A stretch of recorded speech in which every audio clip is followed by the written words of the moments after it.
জাতীয় নাগরিক পার্টি সেখানে অংশগ্রহণ করে নাই। ফলে আমরা আমাদের অবস্থান সরকারের কাছেও তুলে ধরেছি, ঐক্যমত্য কমিশনের কাছেও আমরা তুলে ধরেছি। আমরা সেই কথাগুলোই পুনর্ব্যক্ত করেছি যে জুলাই সনদের শুধু কাগজে মূল্যে আমরা বিশ্বাসী নই। ফলে জুলাই সনদ বাস্তবায়নটা কিভাবে হবে সেইটার সম্পর্কে নিশ্চয়তা পাওয়ার পরে আমরা স্বাক্ষর করব। সেক্ষেত্রে জুলাই সনদ আমরা একটি সাংবিধানিক আদেশের কথা বলছি, যে আদেশটা ডক্টর মোহাম্মদ ইউনূস প্রধান হিসেবে উনি জারি করবেন।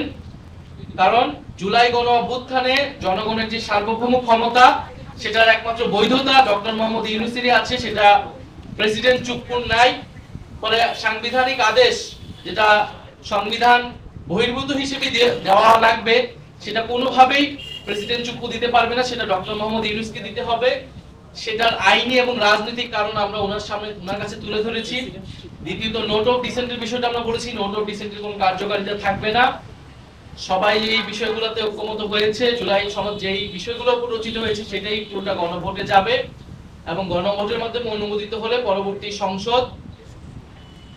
সংসদের একটা গাঠনিক ক্ষমতা থাকবে, যার ফলে তারা একটি সংস্কারকৃত একটি নতুন সংবিধান তৈরি করবে। এই পুরো প্রক্রিয়ার সাথে যদি সরকার ঐক্যমত্য কমিশন সুপারিশ দিবে, সরকার সেই অনুযায়ী কি সিদ্ধান্ত নেয় সেটার উপর নির্ভর করে আমরা জুলাই সনদে স্বাক্ষরের বিষয়টি বিবেচনা করব।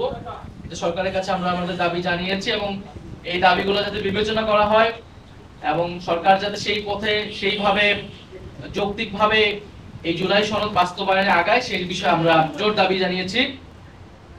দ্বিতীয়ত আমরা নির্বাচন কমিশন নিয়ে উদ্বেগ জানিয়েছি।